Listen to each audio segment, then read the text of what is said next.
Now leave everything and focus on this data.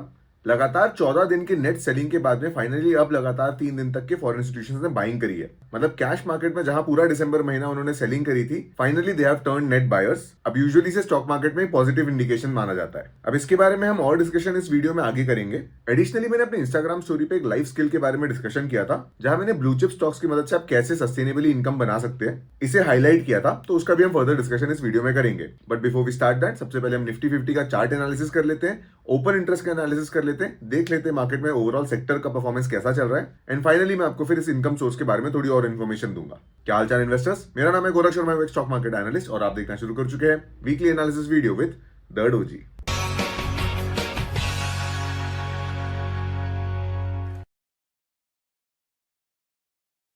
तो मेरी screen पे आपको निफ्टी 50 का वीकली टाइम फ्रेम चार्ट दिख रहा है। अब देखिए 17 नवंबर का जो वीक था उसके बाद से ये पहली बार हुआ है कि वीकली टाइम फ्रेम पे निफ्टी ने 26,000 के नीचे क्लोजिंग दी है।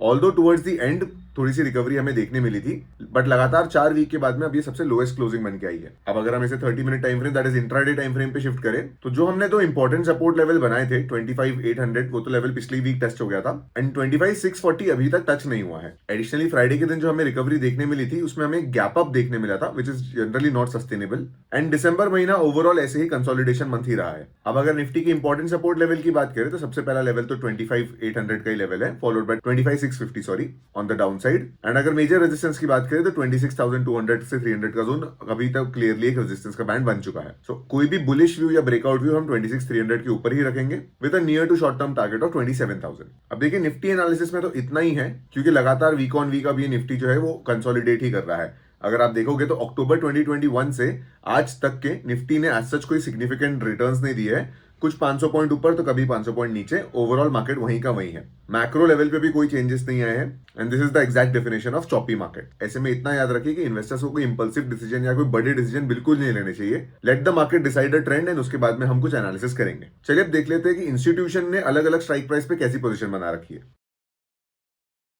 तो अगर नेक्स्ट वीक एक्सपायरी की बात करी जाए जो कि ट्यूसडे के दिन होगी, तो आपको यहाँ पे अभी भी कॉल साइड के बार्स में थोड़ी स्ट्रेंथ दिख रही होगी। ओवरऑल कॉल और पुट दोनों में ही काफी स्ट्रेंथ है। तो 25,900 के लेवल पे बहुत ज्यादा पुट ओआई है, एंड 26,000 के ऊपर में बहुत ज्यादा कॉल ओआई है। मतलब एट द मनी पे दोनों साइड पे काफी ज्यादा ओपन इंटरेस्ट है। इसका मतलब है ये नॉन डायरेक्शनल पोजीशंस है। मार्केट कोई बहुत बड़ा ट्रेंड अभी एक्सपेक्ट नहीं कर रहा है, ऑल्दो मुझे पुट साइड पे ज्यादा बड़े बार्स दिख रहे हैं। मतलब मार्केट में फिर भी थोड़ा बहुत बुलिश नेचर ज्यादा रहेगा। नेक्स्ट सबसे इंपॉर्टेंट रेजिस्टेंस 26,200 का है, और इस वीक की एक्सपायरी के लिए आगे के समय के लिए कोई भी ऐसे बड़े रेजिस्टेंस नहीं दिख रहे हमें। सपोर्ट की बात करी जाए तो 25,900 followed by 25,800, both are very strong supports. अब अगर मंथली लेवल पे एनालिसिस किया जाए, so you can clearly see कि 26,000 का कॉल और पुट, इसे स्ट्रैडल कहा जाता है। नॉन डायरेक्शनल ऑर्डर्स भर भर के लगे हुए हैं। पिछले 1-2 महीने में ऑप्शन सेलर्स ने बहुत सस्टेनेबली, बहुत बिना एकदम स्ट्रेस फ्री होकर पैसे कमाए हैं, विच इज वेरी नाइस। ऐसी ऑप्शन सेलिंग की स्ट्रेटेजीज अगर सीखने में इंटरेस्टेड हो तो उसके भी ऑफर्स भी चल रहे हैं, डिस्क्रिप्शन से पिकअप कर लेना। बट मंथली लेवल पे देखा जाए तो अभी पूरा का पूरा एक्शन लगभग at the money that is 26,000 पे ही है। कोई बहुत बड़ा डाउन साइड एक्सपेक्टेड नहीं है, क्योंकि सबसे बड़ा पुट्स ओआई जो है वो 25,500 पे है, एंड सबसे बड़ा कॉल ओआई जो है जो कि बेरिश पोजीशन होता है वो 26,500 पे। मतलब overall institutions are also expecting a huge consolidation. चलिए देख लेते हैं कि फ्यूचर इंडेक्स पे कैसी पोजीशन बनाई है फॉरेन इंस्टीट्यूशंस ने। तो अब ये डेटा थोड़ा इंटरेस्टिंग है। लास्ट वीक ओपन इंटरेस्ट था 10% पे। बेसिकली फॉरेन इंस्टीट्यूशन की इंडेक्स पे लॉन्ग पोजीशन सिर्फ 10% थी, मतलब लगभग 90% शॉर्ट साइड पे थे। इस वीक बढ़ के वो 92%, 91.818% पे आ चुकी है। मतलब ओवरऑल इंडेक्स पे फ्यूचर ओआई पे कोई पॉजिटिव इंपैक्ट नहीं आया है, इनफैक्ट हल्का सा नेगेटिव इंपैक्ट ही आया है। मतलब कैश मार्केट में भले ही उन्होंने लगातार 3 दिन बाइंग करी हो, लेकिन फ्यूचर्स मार्केट में they are still not bullish yet. अब मैं स्टैटिस्टिकली आपको एक चीज बता दूं, मैं डेटा को काफी दिनों से ट्रैक कर रहा हूं। हम ओवरऑल बुलिश तब होते हैं, पहली बात तो ये डेटा एक अपवर्ड ट्रजेक्टरी पे होना चाहिए। जैसे अभी 8% है तो अगले वीक 10, 15, 20% तक के जाना चाहिए, एंड क्लियर बुलिश नेचर तो 50% लॉन्ग के बाद ही आता है। बेसिकली ये नंबर जब इंडेक्स का लॉन्ग पोजीशन 50% से ऊपर हो जाए तो ही आप कह सकते हैं कि भाई हाँ भाई अब लॉन्ग साइड पे ट्रेड्स बन सकते हैं। सो ओवरऑल फॉरेन इंस्टीट्यूशन यहाँ पे फिर भी बेरिश पोजीशन लेके ही बैठे हैं। चलिए अब देख लेते हैं सबसे इंटरेस्टिंग कैश मार्केट में भी कैसी पोजीशन थी। वीडियो के इंट्रो में आपने देखा था कि कैसे लगातार 14 दिन की नेट सेलिंग के बाद में अब लगातार 3 दिन की बाइंग आई है। अगर आप इस सीरीज को काफी समय से फॉलो कर रहे हो तो आपको पता होगा कि मैं उसी चीज को एक्चुअली ट्रैक करता हूं। अगर 1 दिन 2 दिन बाइंग आ जाए तो मैं उसे एकदम ऑप्टिमिस्टिक व्यू में नहीं कंसिडर करता हूं, बट लगातार 3 दिन की बाइंग आना, this is not a coincidence. यहाँ पे कुछ पोजिशंस बनाई गई होगी। अब ओवरऑल देखा जाए तो लगभग 3,000 करोड़ की बाइंग आई है, विच इज गुड। लेकिन अभी और बहुत कसर बाकी है। अब इसी डेटा के अराउंड मैं आपको एक चीज बताता हूँ, ये वीकली एनालिसिस नहीं है, एक एजुकेशनल कॉन्सेप्ट है आपके लिए। देखिए, अगर हम मंथली टाइम फ्रेम पे देखें ना कि एफआईआईस कब कब बाय करते हैं, तो आपका एक अब मैं आपको एक असाइनमेंट देता हूँ। आप एक बार मार्च 2025 का चार्ट देखिए, अप्रैल, मई एंड जून का चार्ट देखिए। तो आप देखिए कि कैसे मार्च 2025 पे मार्केट एकदम बॉटम पे था, वहां से फिर क्या हुआ जब FIIs net buyer turn around हुए। बेसिकली एफआईआईस जब मंथली लेवल पे नेट बायर रहते हैं तो मार्केट कैसा प्राइस एक्शन बनाता है। आपको आई बिलीव आपको एक क्लियर ऑब्जर्वेशन देखने मिलेगा कि मार्केट ऊपर ही जाता है।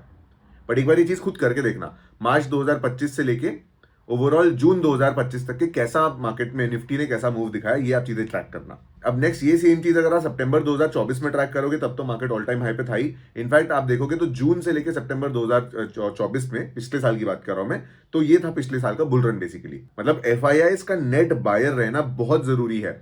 अब देखिए, अगर मैं आपको सिर्फ डीआईआई की पोजीशन दिखाऊं मंथली टाइम फ्रेम पे, तो वो तो हमेशा ही बाइंग करते हैं। हम म्यूचुअल फंड में एसआईपी करेंगे तो उनका काम है बाय करना। बट मार्केट में वॉलेटिलिटी की बात करो या फिर मार्केट में रिटर्न्स की बात करो, तो वो बिना एफआईआईस की नहीं आ सकती है, जो कि आप अभी क्लियरली देख पा रहे हो। तो अगर FIIs net buyers turn around होते, एक दो महीने के लिए भी होते, तो भी मार्केट में बुल रन आ जाता है। And that is actually the need of the hour. So daily time frame पे तो एफआईआई की पोजीशन अभी अच्छी दिख रही है। यहाँ देख लेते हैं लगातार 3 दिन की जो बाइंग हुई है, इसी डेटा को हमें नेक्स्ट वीक भी ट्रैक करना चाहिए। अगर ये बाइंग कंटिन्यू रहती है तो हमें एक अच्छा ब्रेकआउट भी देखने मिल सकता है। अब चलिए देख लेते हैं कि सेक्टर वाइज मार्केट में क्या एक्शन हुआ है। सो वीकली बेसिस पे देखा जाए तो पिछले वीक के टॉप 2 सेक्टर्स थे आईटी एंड पीएसयू बैंक्स। अगर आप इस सीरीज को ट्रैक कर रहे हैं तो आपको पता होगा कि पीएसयू बैंकिंग सेक्टर ओवरऑल हमारे लिए थोड़ा बुलिश चल रहा है और ये ट्रेंडिंग सेक्टर्स का पार्ट आता है, जबकि IT sector under valued sector का पार्ट आता है, रिवर्सल सेक्टर का पार्ट आता है। दोनों में फर्क होता है, लेकिन दोनों ही इन्वेस्टमेंट के लिए अच्छी चीजें कंसिडर की जाती है। एफएमसीजी एंड कंज्यूमर ड्यूरेबल में भी थोड़ी बहुत रिकवरी देखने मिली, नथिंग सिग्निफिकेंट हियर। निफ्टी 50 की अगर बात करें तो भाई पिछले वीक निफ्टी 0.3% गिरा था। And majorly this rally was या फिर downside was led by banking stocks. इसमें भी मैं आपको एक इंटरेस्टिंग इनसाइट देना चाहता हूं। आप देख सकते हो बैंकिंग सेक्टर में जैसे -1% का जो करेक्शन आया था प्राइवेट बैंकिंग स्पेस में, इसके पीछे एक बहुत बड़ा लॉजिक है। देखिए, कई बार क्या होता है कि मार्केट में एक बड़ी बड़ी न्यूज आ जाती है, जिसे एक इंस्टेंटली रिएक्शन नहीं आता है, लेकिन ग्रेजुअल उसका हमें एक इंपैक्ट देखने मिलता है। अब आपने कुछ दिन पहले सुना होगा कि भाई निफ्टी 50 में, सॉरी, बैंक निफ्टी में इंडेक्स रीबैलेंसिंग होने वाली है, जहां पे ICICI bank and HDFC bank का वेटेज कम करने वाले हैं। अब इससे होता क्या है, जितने भी इंडेक्स ईटीएफ है या फिर इंडेक्स म्यूचुअल फंड्स है, ये एक अमाउंट ऑफ पैसा आईसीआईसीआई बैंक एंड एचडीएफसी में मंथली फिक्स डालते थे। अब जब ये इंडेक्स रीबैलेंस हो जाएगा तो उन्हें ये पैसे कम करके दूसरे बैंक्स में डालना पड़ेगा। मतलब जो मिड कैप बैंक वगैरह है ना, उनमें आपको एक अच्छा मोमेंटम देखने मिल सकता है। लेकिन ये पैसा आएगा कहां से? एचडीएफसी एंड आईसीआईसीआई की पोजीशन को कट करके। और क्योंकि एचडीएफसी एंड आईसीआईसीआई की पोजीशन को आज कम की जा रही है, दैट इज वाई आपको कहीं ना कहीं नेगेटिव इंपैक्ट देखने मिलेगा ओवरऑल बैंकिंग सेक्टर पे, मतलब बैंकिंग इंडेक्स पे। सो क्या ये सेक्टर बुरा है? बिल्कुल नहीं, लेकिन सिर्फ ये दो स्टॉक्स का इतना डोमिनेंस था कि उसकी वजह से ओवरऑल इंडेक्स ही नीचे आ जाता है। और यही चीज को तो सुधारने के लिए वो नया रूल लाया था। So ICICI bank and HDFC bank की वजह से आपको ओवरऑल मार्केट में थोड़ा बहुत करेक्शन देखने मिल सकता है। This definitely does not mean कि भाई इंडियन मार्केट में कोई फंडामेंटल दिक्कत है। It is just a simple index rebalancing. आने वाले कुछ दिनों में ये चीज स्टेबलाइज हो जाएगी। बट आई होप आपको कुछ इंटरेस्टिंग सीखने मिला होगा। सब्सक्राइब जरूर कर लेना। So to summarise this sector analysis, overall IT sector, PSU bank and अभी भी मेटल्स को मैं अच्छा ही मानूंगा। मेटल ने पिछले वीक अच्छा गिरावट के बाद में एक रिकवरी दी थी, और एज ऑफ टुडे इस मंथ में लीडिंग सेक्टर्स में आईटी, मेटल, ये दोनों ही आपको शामिल होते हुए दिख रहे होंगे। So IT is a part of value investing, where as metal and PSU banks are a part of trending sectors. Alright, अब मैं आप लोग को अपने उस इंस्टाग्राम पोस्ट के ऊपर में एक अपडेट देता हूं, जिसको समझाने के लिए ना मैं आपके साथ में 3 ब्लू चिप स्टॉक्स के चार्ट शेयर करता हूं। सबसे पहले तो मैं आपको टीसीएस का एग्जांपल दिखाना चाहूंगा। इसे मैं वीकली टाइम फ्रेम पे देख रहा हूं। अब देखिए, ओवरऑल टीसीएस के चार्ट को अगर आप देखोगे ना, तो सिंस दिस टाइम, देखिए सिंस 2021 इन्वेस्टर्स को इसने कुछ रिटर्न्स नहीं दिया है, बस काफी बार डिविडेंड दिया है, तो उतने उनको रिटर्न्स मिले होंगे। लेकिन अगर आप एक वैल्यू इन्वेस्टर हो, अगर आपको एनालिसिस करना आता है, अगर आपको सिंपल प्राइस एक्शन भी आता है, तो आपको देखने मिलेगा इस प्राइस बैंड से, ये जो प्राइस बैंड है, यहां से टीसीएस ने एक 16% का पहले स्विंग दिया है। हो सकता है आपने यहाँ पे बुक कर लिया होता, 100 दिन में ये स्विंग आया है ना। फिर इसके बाद ये ऊपर गया, हम ऊपर जाते हुए ट्रेड को छोड़ देंगे। फिर से जब नीचे आया सपोर्ट पे, वहां से फिर एक बार आपको 16% का स्विंग दिया है। तो दिस इज ट्रेड नंबर 2। लगभग एक ही साल में 2 बार आपने 15% के ट्रेड ले लिए। याद रखिए, कभी भी 20% आरओआई रिजर्व कर लेना चाहिए। बड़े बड़े एसेट में कभी 20% डिस्काउंट मिले ना, तो ऐसा अज्यूम किया जा सकता है कि वो हर साल अपना नया ऑल टाइम हाई टच करती है, तो प्रीवियस ऑल टाइम हाई को विजिट करता ही है। तो उस बेसिस पे हम अपने 15% के फिक्स ट्रेड बना सकते हैं। तो ये 2 एग्जांपल आपने देखे, देखिए फिर से आपके पुराने लेवल पे आ गया। ये 3rd एग्जांपल रहा, आपने फिर 15% बना लिए। ये रहा 4th एग्जांपल, आपने फिर 15% बना लिए। अब ये 5th एग्जांपल में अगर आप यहाँ एंट्री करते हो, स्टॉक थोड़ा गिर जाता है, कोशिश करना एवरेज करने की, अगर नहीं भी कर पाओ एवरेज तो आपने एक और बार बना लिए। तो ऐसे 5-6 बार आपको चार्ट पे दिख ही रहा होगा कि कैसे एक एसेट जो मल्टीबैगर रिटर्न नहीं दे पाता है, लेकिन एक प्रॉपर स्किल की मदद से 15% के रिटर्न्स तो देने की पोटेंशियल रखता ही है। अब यही सेम चीज हम रिलायंस के चार्ट पे भी देख सकते हैं। इंडिया का सबसे बड़ा कंपनी है भाई ये। इस पे भी सेम चीज आपको देखने मिलेगी। इसमें तो और सिंपल देखने मिल रहा है। इनफैक्ट आपको ये देखिए, एक स्विंग ट्रेड 20% का, ये रहेगा आपका दूसरा स्विंग ट्रेड। अब इसमें अच्छी बात क्या है, आपको दिख रहा होगा कि जो बैंड्स मैंने बनाए हैं उन बैंड्स के अंदर में ही ये पूरी ट्रेडिंग हो रही है। ऐसा भी नहीं है कि आपको भाई कुछ नए नए लेवल्स आइडेंटिफाई करने पड़ रहे हैं, या फिर एक एनालिसिस आज कर लिया तो अगली बार नया एनालिसिस करना है।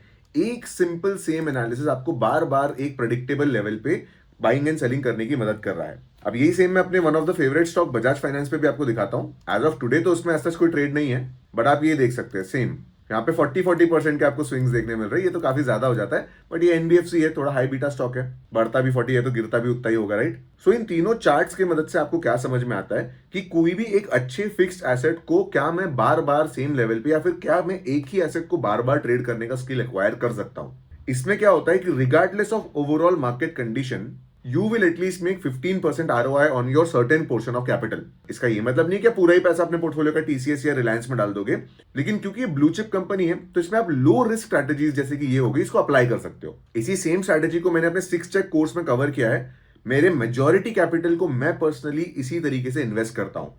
कोई भी बहुत बेहतरीन स्टॉक दिख गया जिसे मैंने हिस्टोरिकली भी ट्रेड किया हो, तो मैं अपना 6 चेक लगाता हूं और देखता हूं कि मैं उसमें बाइंग कर सकता हूं क्या। अगर बाइंग अपॉर्चुनिटी दिखती है तो मैं उसमें अच्छे से इन्वेस्ट कर पाता हूं, because that portion of capital within 1 year has the potential to give me at least 15-20% ROI। I strongly believe कि ये आपका प्राइमरी स्किल होना चाहिए। तो आप एटलीस्ट 15-20% के स्विंग ट्रेड्स जो है ना वो सस्टेनेबली करना सीख जाओ, वो भी सेफ एसेट्स के ऊपर में। अब इसके ऊपर में आप मल्टी बैगर इन्वेस्टिंग, फिर अपना स्मॉल कैप पेनी स्टॉक तो खुद से करते रहते हो। अगर वो चल गया तो वेल एंड गुड, पर अगर नहीं भी चलता है तो एटलीस्ट आपका कुछ सिक्योर पैसा तो अच्छे स्पीड से ग्रो कर रहा है। So you need to find a balance between this. I would again suggest 6 check course का लिंक डिस्क्रिप्शन से ले लेना। अभी उस पर न्यू ईयर का ऑफर भी चल रहा है, तो वो सिर्फ 1400 रुपीज में अवेलेबल है। टू समराइज दिस वीडियो, मैं आपको एक लाइफ स्किल का एक स्टेटमेंट देना चाहूंगा। Don't trade 100 assets through out your life, trade 1 asset 100 times. इससे आपका एक एसेट के ऊपर में एक्सपीरियंस इतना अच्छे से बन जाएगा कि आप ओवरऑल मार्केट को देखना छोड़ के उसी एक एसेट पे फोकस अच्छे से कर पाओगे और लॉन्ग टर्म में सस्टेनेबल इनकम जनरेट कर पाओगे। With that said, I hope आपको ये वीडियो पसंद आया है। पसंद आया होगा तो लाइक जरूर करना, यहां तक देख लिया है तो सब्सक्राइब करना मत भूलना। And I will see you in the next one.